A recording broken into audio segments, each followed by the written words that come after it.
Ladies and gentlemen, onwards to our next panel.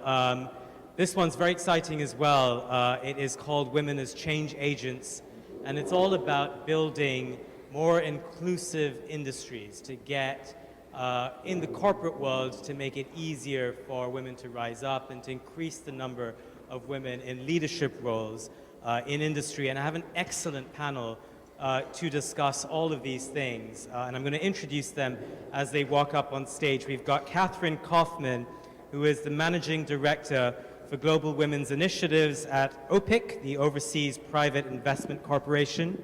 Round of applause for her, please. We've also got Susanna Mudge, who is the CEO of Chemonics International. Real pleasure to have you on. Thank you so much.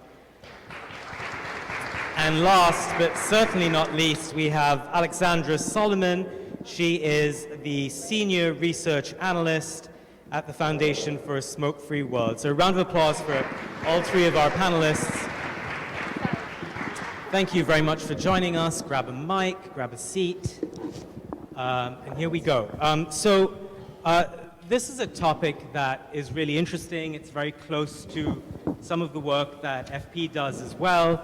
And FP's analytics team has actually been working on a study, the Women as Leaders of Change study, which is going to come out at the start of 2020. And I mean, in their report, what they're looking to try and understand is how women in traditionally male-dominated industries are advancing positive changes with respect to business growth, environmental sustainability, and social responsibility. So look out for that report when it comes out. But I want to start this session with you, Ali, because for the longest time, we all know the moral imperative, which is that it is good to have more women in leadership roles.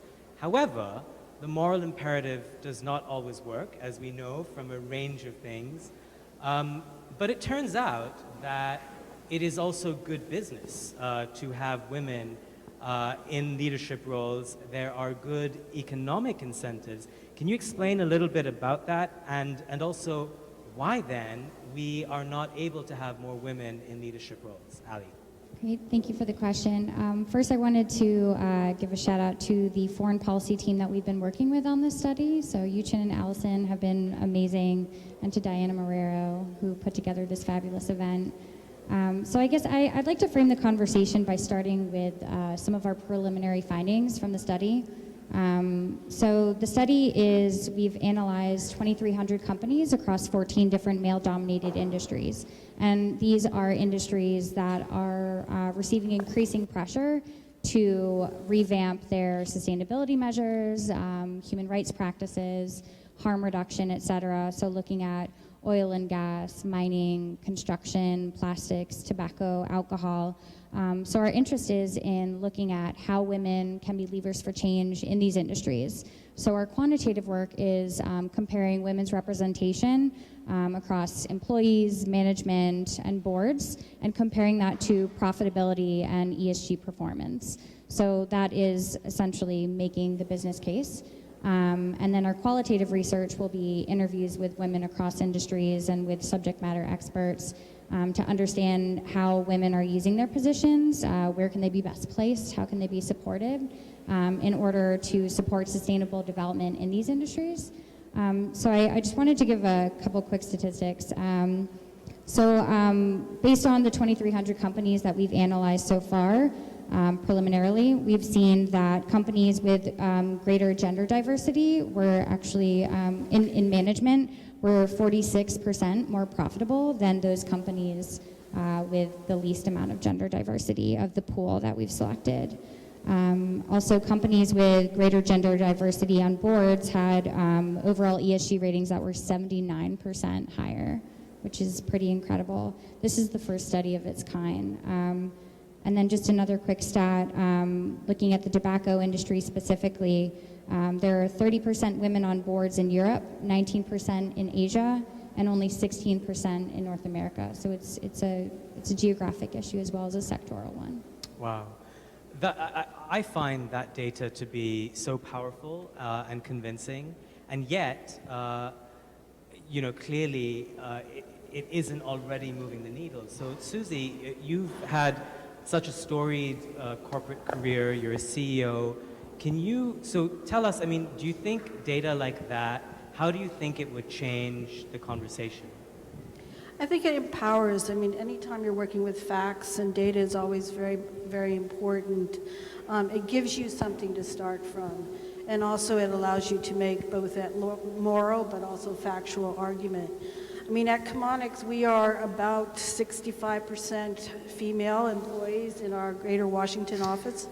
Wow. We're 5,000 strong around the world, and I do think that the role models being very deliberate about how we can ensure that all people can succeed, but particularly ensuring that we have representation of gender, ethnic, race, everything is very important, particularly at the leadership level. So how do you go about and deliberately make that happen? And so tell us a bit more about your journey, because you're a CEO. I can only imagine that you've encountered all of these hurdles to get to where you did. Talk us through some of those, and I imagine there are many people here as well who'd like to learn lessons from those, how you've overcome those hurdles. No, I think it's a great question, and reflecting on it, it's just, and I think it's something women do a lot, is that we underestimate our own potential. And so I think that has often been sort of that unconscious barrier that we ourselves put on ourselves. I think through my journey, my professional journey, and it comes down to mentorship, being an ally, and also as what I call tapping. And tapping for me is where you deliberately tap on somebody and say, I really think you can do this job, or I think you could be a future leader of this organization. What can we do together to help prepare you for that journey? I know that was what actually encouraged me the first time I applied to be a senior vice president at Chemonics, was because somebody actually said to me, Susie, I think you're ready. You really should put yourself forward. I said, no, I'm not ready. But it planted the seed, and 2 years later, when an opening happened at the senior level, I then applied, and the rest is history. That was 20 years ago.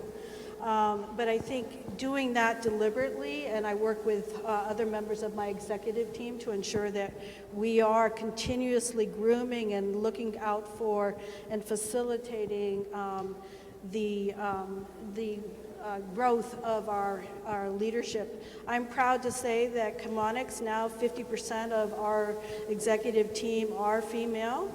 They also represent many diversity, elements of diversity. I am super proud that we have just named our first woman of color to our leadership team, because that, I think, is also an area where we must continue to work to ensure we have the widest representation of culture, ethnic, gender, because unless people see someone like them at a leadership level, they never quite feel that it's relevant for them. So, thank you for that. And let me build on that with Katie. What's your sense of how you can increase the number of women in leadership positions? How do you groom them? How do you mentor them? How do you create pathways that are clear for them to be able to rise up? What are the tangible steps that need to be taken? Okay, so how do you create more women in leadership? I don't think that there is a stronger lever to change human behavior than money, right? Money is what changes. I think we just lost your audio for a second. They didn't like that comment. Money is very powerful. I do believe that it is. And I work at a place where we invest in emerging markets. When Ravi kindly introduced me at OPIC, could anyone in the audience raise their hand if they know what OPIC is? What an incredible audience. Okay, great. So we use money to create jobs in markets where the private sector otherwise wouldn't go. For the first time, we've been around since 1971. For the first time since the history of this development agency has existed, we are now saying that women matter in our investments. So how do we get more women in leadership? From an investor perspective, because of the data that Ali was talking about, because of the experience that Susie was mentioning, we are now saying, as investors, we are going to include a gender analysis into our financial analysis to get to a better decision. And if you're working in an agriculture in Guatemala, and we know that 80% of your workforce is women, and those women are the most at risk of any women in the world to be victims of gender-based violence. 1 in 3 of these women are victims. Do you think they're going to be the most productive they can be if they're getting beat up on the way to work? Well, this is just an IRR question when we're doing our due diligence.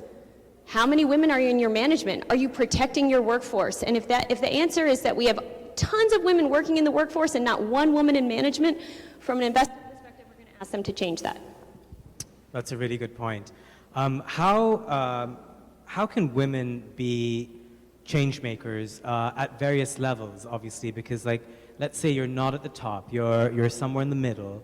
What are the steps that you think are the most powerful ones that those women can take, Susie? Oh, if there's only one. I mean, I think it's reflecting on what steps that they could take. I mean, I think it's creating an enabling environment, and so how do you ensure that they have every opportunity to succeed in their specific position? In the development space, I say women are very effective change agents, just as men are as well. But they work with different conditions, different encouragement. And so, how do you ensure that your policies and your practices are really allowing both men and women to succeed? And so I think specifically in the case of women, and certainly in those countries where we're working, I never underestimate the power of being a role model. Just a couple weeks ago, I had the opportunity to travel to visit our teams in Lebanon and Tunisia, and even unintentionally, I was traveling with a group of 4 women leaders, and we were on a panel. And I am still today receiving feedback from our female employees about how powerful that in and of itself was to them as employees of a large international organization. So we can't underestimate even that visual, but more importantly, the responsibility that brings. So there's mentorship, there's clearly the financial imperative, which hopefully through data will become clearer and become more of an incentive for people in leadership to make their companies more diverse, and I mean diverse in every sense of the word. What are other best practices in the corporate sector that could be adopted that people need to know more about? Ali, why don't I put that to you? Great. So in our work and the project that we're working on with foreign policy, we've been focused not on self-advocacy, which is incredibly important, but we're focused on systems change, on institutional change. So I think while it is important for women to understand how to promote themselves and how to get allies within the workspace, having male allies is a huge deal. I think what's important is getting laws on the books, getting policies on paper. What kind of laws are you talking about? I would say part of the reason why I'm so excited about this study is the opportunity for policymakers to use our data. For example, I found a particularly horrific statistic on the gender pay gap in the UK. There's one tobacco company with UK subsidiaries that has a 34% gender pay gap in salaries and 67% in bonuses. And the only reason why I was able to access this information is because the UK requires companies of 250 employees or more to report specifically upon their pay gap. So if we had more policies like this globally, then we would be able to get the data that we need in order to change the system. So you have it at the state level, the national level, I hope at the multinational level. We've heard from panelists from UN Women, they're doing incredible work.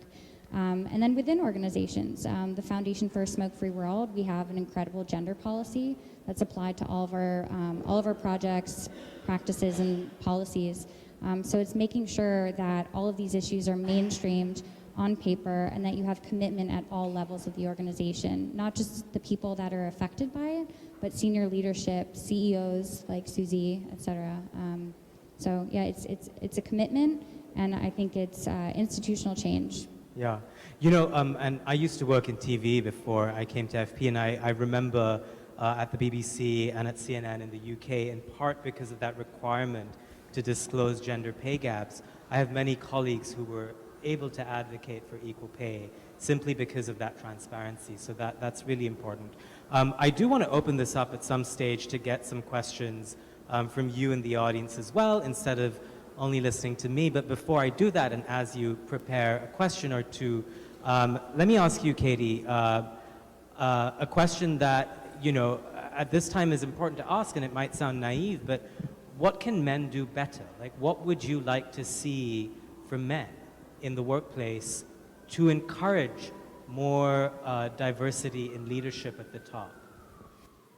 I think there's two things. One may surprise you that I say. I think women have a lot to do too. I have found that when we have conferences and events like this, raise your hand if you're a male in the audience.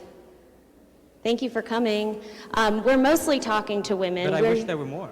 Right, and I think that's on us. That's on the people that are organizing, because as a female, when I attend these and I say, wow, it was an all-female panel, we wouldn't want an all-male panel, and the response is, yeah, well, you know, it's a pipeline issue. Which, how many women get annoyed when people say it's a pipeline issue? You have to be intentional. You have to reach out, and you have to advocate, and just that intentionality, I think, is so important.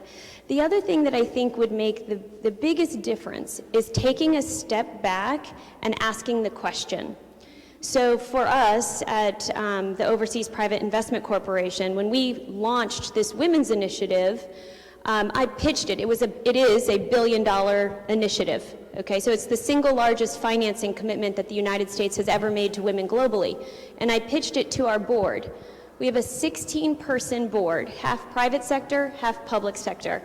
And I make this pitch to loud applause. Everyone is so supportive. And I look at that board, 16 people, one woman rolling off. She was an Obama appointee, so now she's rolling off. Like, I can't go to Uganda and say, and now we want you to have 30% female board representation. And so I think a lot of being able to, without a finger point, if men are able to take a step back and just ask that question, am I talking to all men right now? And I guarantee the overwhelming response will be yes. And I think that if men could just have that, am I speaking to all men, and can I change that, it would make a really big difference. Well, hopefully the men who are here are going to tweet out what you just said. But you raise a very good point in that we shouldn't really just see this through the lens of gender or as a women's issue. It's a human rights issue. It is, and there are so many reasons why it is good in and of itself to be fostering more diversity right at the very top. Let's take some questions from the audience very quickly. If you can raise your hand, and then we'll make sure someone gets to you with a mic. I'm not seeing any hands raised, and that's likely because you're shy. I can keep going. I see a hand. Is there a hand? There you go. Okay, I can see you now. Mike's headed your way. So if you could tell us your name and your question. Sure. My name is Delilah Khalid, and I've been working in the international development and foreign policy arena for some time. And I have a question for you, since your work, most all of you, kind of straddles both the international development and the foreign policy arena. What can we do, practically speaking, to merge our foreign policy and international development approaches so that beyond talking about mentoring and access, you made some very good points. We need money and we need policies. Without the laws and without the incentives to trigger change, it's not going to happen. Yes, we need to support each other, mentor each other, prop each other up on each other's shoulders, but beyond that, without that level of enforcement, the change isn't going to happen as rapidly as we need it to do, and no one in this room is going to wait 200 years, which is what people are projecting. So what can we do practically from the development and foreign policy side in tandem to affect that change on a structural level more quickly? Sorry, I know it was a long question. And that's okay. Just setting And the your- context. Your question, was it directed at anyone in particular? The panel? Economics in particular and OPIC. Sure. Susie, would you like to take that? Well, I think what you're asking is, are there specific either policies or practices that we as an organization or we as advocates for the industry can do? And one of the things that I know we've been working very hard on, and I'm really proud that USAID has just now removed salary history as part of the salary settings for anyone who's working in the industry, because that just opens and allows not to ensure you continue the pay gap, but rather you're paying for the job. And so that took probably 5 years of very direct lobbying or advocacy on the industry's behalf that we've been certainly behind. It is something that even we're trying to do within the organization is change the way we structure our jobs so that it's no longer your salary history that will determine what you're being paid, but what is the job that you're going to do. So I think there's elements of that we can do, but there's just nothing that is as powerful as when you have a diverse group in front of you that is demonstrating and or serving in very critical roles. There's just nothing, and whether it's policy, whether it's practice, whether it's encouragement, or just supporting that next person coming up, there's just nothing that can stop. I mean, that is so powerful when it happens. Thank you. Well, unfortunately, it looks like we're out of time because we've been running a little bit over. So I'd like you all to give a round of applause to our excellent panelists, Katie Kaufman of OPIC, Susie Majid Kamonics, Ali Solomon of Smoke Free World. Thank you very much for your time and your insights and your mentorship, and I'm sure you're going to get mobbed as soon as you walk outside. So thank you very much.